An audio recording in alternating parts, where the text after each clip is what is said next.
back on the roof. Condenser fan motor quit. Compressor goes, then overheats. Let's go ahead and disconnect this. Ooh, it's in bypass. That's what that hissing noise is. It looks like we got a bad fan motor. Let's see. I don't know if this will fit, but oh yeah, that motor's done. Dunzo. I can't even spin. Look at that. Yeah, so what happens is it spins very slowly because I was getting a little bit of cooling, and then it just finally overheats and then shuts itself off. So, yep. Oh boy. It looks like we're going to be changing a condenser fan motor today. Let's open her up. Okay, so to do our due diligence, we're going to go ahead and check the capacitor, because I'm sure that's dead too. Look at those contacts all rusted. You can see where I tried to scratch it so I can get contact on this thing. But it's dead. I got nothing. I got a little bit. Oh. Yeah, it's pretty much dead. So that's gone. The fan motor, if I replace just the capacitor, it might come on. But more than likely, it'll kill the new capacitor. So I'm going to recommend new motor because I can't even spin that thing. I'm going to open it up and we're going to see if we can get this thing on. But yeah, this thing's donezo. This thing's like red hot. Even where the suction goes in, it's hot. Yeah, so it sounded like it has an internal bypass, so that's kind of cool. But basically what happens is if you don't have your fan spinning, you're not removing the heat. When you add heat to refrigerant, it expands, so it creates higher pressure. So basically the pressure gets so high, it actually creates some back pressure to the compressor. So the discharge pressure shoots up crazy. So what's gonna happen is you're gonna get a hot discharge. And first thing I did when I got here is I went and took a look at the furnace, and I touched the liquid line, and it was like red hot, almost burned me. Thank God for these thin rubber gloves that do nothing. So what'll happen is usually this guy's gonna overheat because your suction's not gonna be that cold because you're not rejecting the heat. So it's coming back to the compressor, and the compressor actually uses that cold suction line to keep itself cool.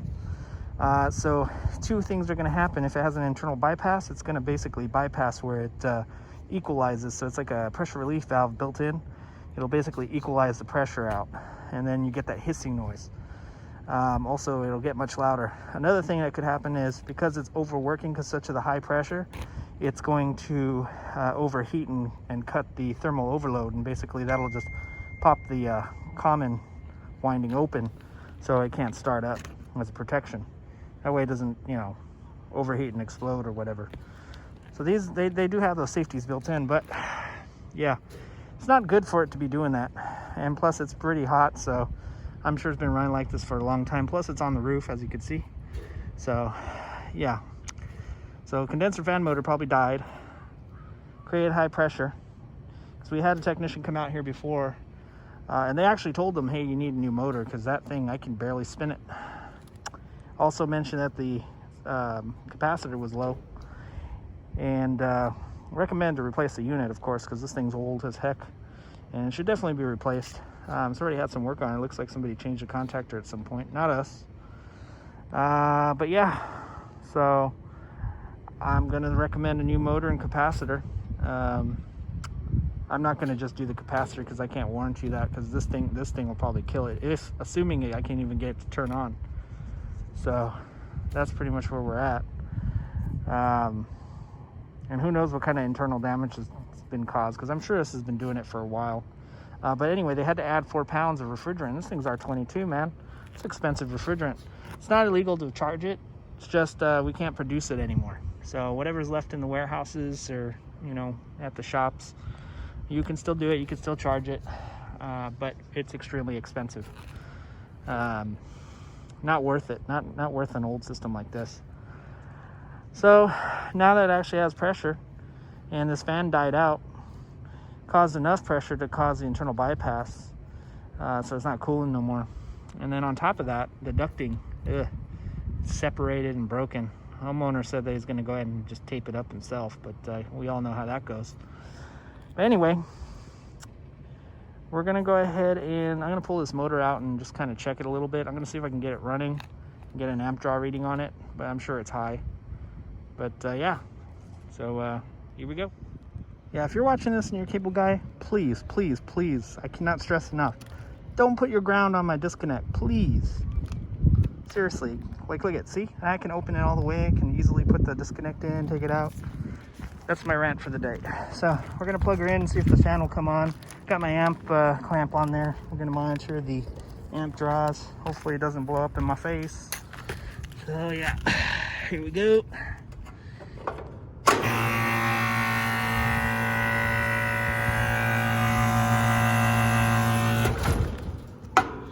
Yeah, that fan's toast.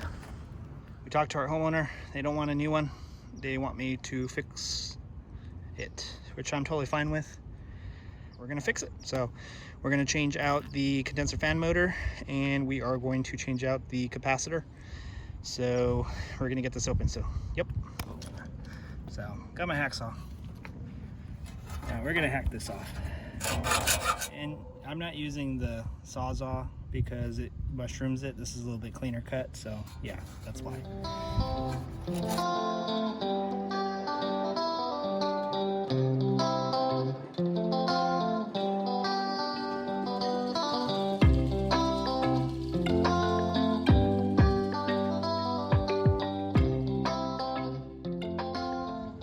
Alrighty then, so we got this thing off. That was kind of a pain, but I'm glad I cut off the shaft, because yeah, that would have been a lot of junk to try to pull this thing through. Look how messed up that is. I mean, sure, you can shave it down and clean it, but cutting it, it's pretty much guaranteed. So now I gotta take this motor off. So this is like an old 80s something Rheem. So there's screws here and the screws here, and then there's like a little plate under there, which this is screwed into. So some of them you can actually screw them in through the sides, but yeah, we'll see. So hopefully the motor, I have it a universal, so hopefully this is gonna work. And of course it's Phillips screws again, so.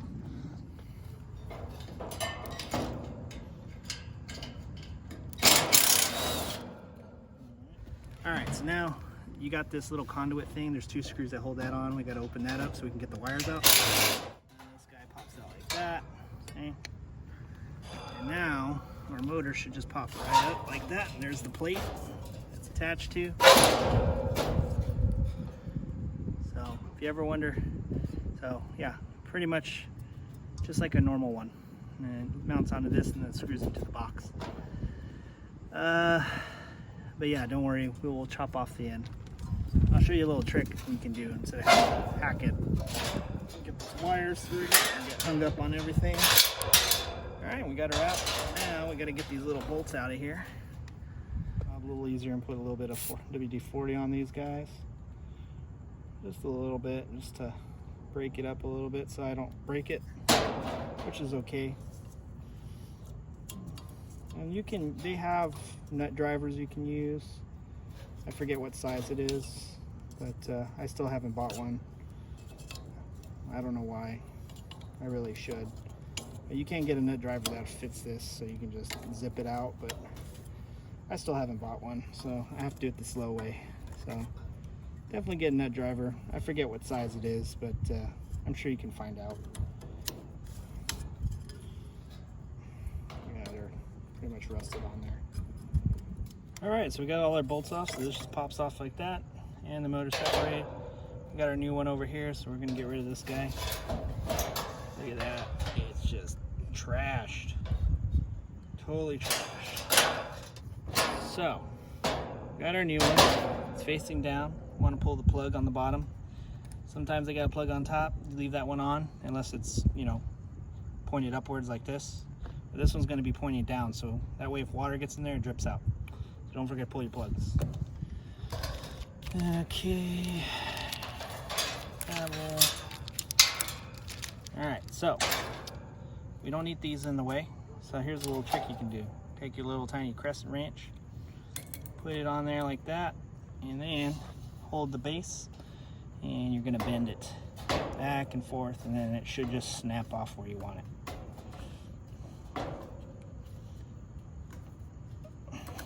Just like that, see? That way you don't have to hack it off. Save you a little time and a little effort. Work smarter, not harder. That's what I always say. Okay, cool. So we got our plug pull, we got these little stems taken out. Flipper. And so as you can see, if this was sitting downward, or upward I guess, shaft up, you pop this plug and leave the bottom plug in. But in this case, we're gonna leave that in here. All right, so now we got that done, we're gonna pop our little plate thing on. Kind of line up our holes here. There we go. Okay, make sure it's not clipping our wires. Nope, we're good. Okay, and then of course it comes with new nuts, so we'll put those on there.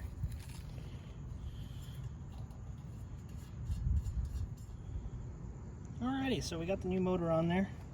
Now we need to figure out which way it's going to spin. So you see the shape of these. So we want the air to go that way. So it's going to scoop the air and push it down. So that means it spins this way. So that's going to be clockwise. So this right here is a change of rotation. So we need clockwise. So right now it's black to black, which gives us counterclockwise. So we need to switch it from black to black to black to white. That way it spins clockwise. And you figure out the way it spins when it's facing you. That's, yeah, typically. We'll find out real quick. So you just unplug this, spin it, and plug it back in. Just like that. All right. And we're gonna zip tie it down so it's not in the way and doesn't get hit by the blade. All right, so we're gonna get our set screws, and I say plural because there's 2 of them on this one. And we're gonna line them up with the flat sides of the shaft. Thankfully this one's got 2, just like the original.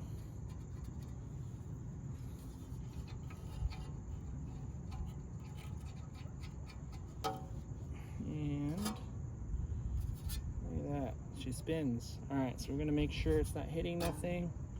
Get it as low as we can without it hitting anything, which looks like I already do.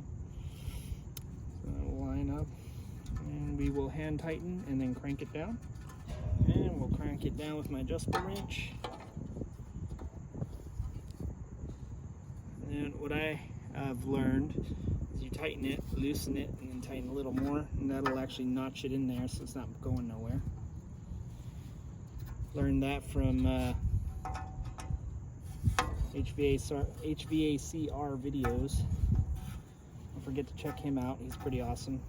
He's the reason why I do this. Alright, cool. So we got that in there. And she seems to be good. So hopefully when I hook this all up, it spins the right way. So yeah. Okay, so we got everything put together. We just got to put some ends on here. For some reason these Sentry motors don't have ends already on them.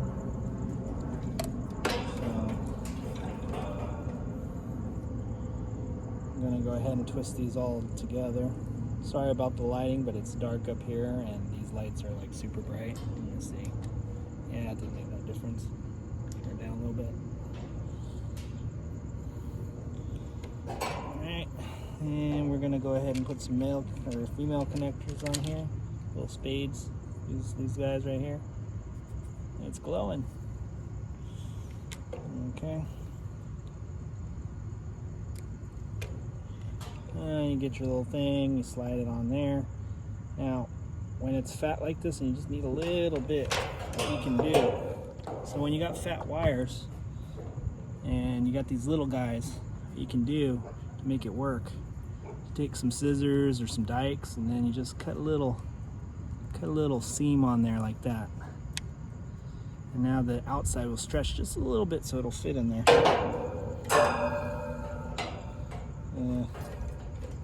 Yeah, see, so you slide her in there like that, and a little shove and twist, and it'll actually fit in there, see? Just like that. Because it'll open up just a bit so you can get it in there, and when you bite down on it with your crimpers, it'll hold it in place.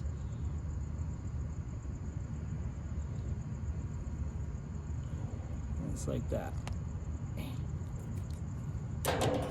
And Ta-da! So I'm gonna do the other ones and we'll hook her up. Okay, so we got our new run cap in there. So we're gonna run our brown and white wire, which goes to the run cap through this little hole here, and the other one just like that. I'm gonna plug her in to our run cap, just like that, and this one just like that.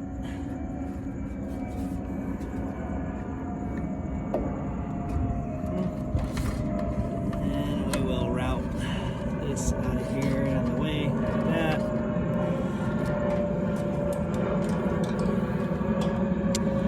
And we're going to route our line voltages, our start, our run, and our common.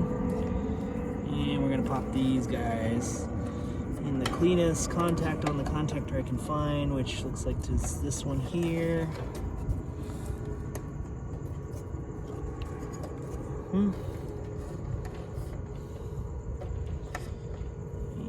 This one over here looks like it's clean. Now hopefully when I turn it on it spins the right way, because otherwise I'm going to have to take it all apart and flip it again, which is not going to be fun because I still got 2 more calls. Get all the stuff off of this condenser top, and then we're going to power it up, and hopefully it spins the right way, and then hopefully everything else works so we could leave. Yeah, so here we go. Okay, so moment of truth. Will it spin? Here we go.